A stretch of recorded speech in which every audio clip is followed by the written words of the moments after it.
All right, guys, what's going on? Welcome in. So, look, this is going to be the first episode. I'm totally pumped for this series where we're going to be taking a look at different head coaching candidates for the New York Jets moving forward, right? You know it, I know it. Adam Gase is simply not the answer. I don't envision Gase winning a Super Bowl.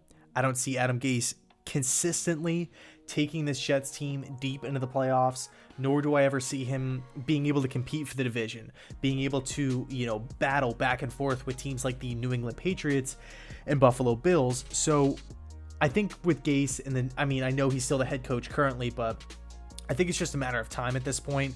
We all kind of know Gase is going to be let go at some point. He will be relieved of his duties. And then the question becomes, who is going to fill Gase's shoes, right? Who's going to be the next head coach of this New York Jets football team? So I thought with the first episode, it would be fitting to go with the most popular candidate out of pretty much everybody out there. Even dating back to last year, everybody knows who this individual is. It's offensive coordinator of the Kansas City Chiefs, Eric Bieniemy. Now, when you think of Chiefs football, or overall just the Kansas City Chiefs, you think of a lot of points, you think of Patrick Mahomes, you think of a high-flying spread offense that pretty much can put up points against every single defense out there. It's gotten to the point where, you watch these Chiefs games and it's boring because of how good the offense is. You know that there's no defense out there that can limit them, that can, even pose a threat to them. The Chiefs won the Super Bowl last year for a reason. They are starting off the season great. I don't see this Chiefs team slowing down anytime soon. Andy Reid has these guys playing great football. The Chiefs are pretty much at the forefront of offensive innovation, and it's really incredible to see. And like I said, it to a degree, it's almost boring. I don't even enjoy watching Chiefs games anymore because I know they're just going to put up 35 points and it will probably, be a blowout. But when you take a look at Eric Bieniemy specifically, he joined the Chiefs back in 2013. As soon as the Chiefs started to, get into the swing of things, with Andy Reid coming over from Philadelphia, Alex Smith coming over from San Francisco, you look at this Chiefs team and how they're built. They're built through the draft. Tyreek Hill, Travis Kelce. Think about all the running backs that this Chiefs team has had throughout the years, and all these guys that have, had production, just these random guys that seem to pop up. The guys like Spencer Ware and Williams and Kareem Hunt. Now we have Clyde Edwards-Helaire, former first-round pick in this past draft. The Chiefs always seem to have production from certain positions, running back and tight end specifically. And I think, the way the Chiefs offense is kind of built isn't through offensive line domination or anything crazy like that. And I know Mahomes is a great quarterback, but even when you go back and you watch Alex Smith in this Chiefs offense, he could have been MVP a couple years ago, right? I know he ended up getting traded to whatever, Washington and all that kind of stuff, but he totally rejuvenated his career under Andy Reid, under Eric Bieniemy. Now, of course, Bieniemy didn't become offensive coordinator until I believe 2018, really when Patrick Mahomes started to, really just put his foot to the pedal, and we saw this Chiefs team take off completely. Before that, like I said, he was running backs coach. And the really cool thing that I love about this Chiefs team, and I was going to, bring it up before, but it's not built like the Dallas Cowboys, where you need 5 Pro Bowl offensive linemen for anything to happen, or like the Pittsburgh Steelers or the Green Bay Packers, where it's just studs across the offensive line, and that's pretty much the main reason why this team has success. They have a great quarterback in Patrick Mahomes. They know how to spread the football field out and get creative and innovative with the running back position, putting all running backs in a position to have success.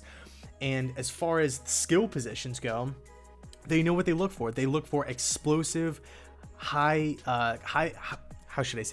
competitive athletes, guys like Tyreek Hill, and I know Sammy Watkins was a free agent kind of, acquisition here. But even when you look at guys like Travis Kelce, these are all guys that were pretty much slept on. Even in Sammy Watkins' case, he was let go by the traded by the Bills, let go by the Rams, goes to the Chiefs and is, doing pretty damn good if you ask me. I mean, this Chiefs offense knows how to take the players that they have and put them in positions to have success. And then when it comes to the NFL draft, they know exactly what they are looking for. And if you team a guy like Eric Bieniemy up, who knows the system, who's called plays, and that's a big thing with the Andy Reid offense is, some guys don't call plays. Doug Peterson didn't call plays. Matt Nagy, I'm not really so sure on what, his duty was as offensive coordinator. But I mean, if you look at when you take a step back and you look at it from a macro perspective, you look at this thing and you say to yourself, offensive football, who is the best offensive football team right now? You got to say the Chiefs.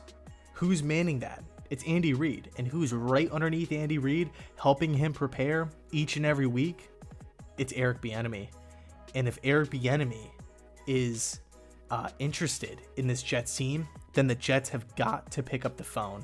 I mean, remember this too. Joe Douglas was in Philadelphia when they brought in Doug Peterson. And say what you want about Philly, 0-3, they look like a complete train wreck right now. But this is a team that won a Super Bowl. Okay, the Philadelphia Eagles, say what you want about it, they won a Super Bowl with Douglas Peterson. Where did Peterson come from? Kansas City. Now Joe Douglas is with the Jets. And like we said before, Gase, he's going to go.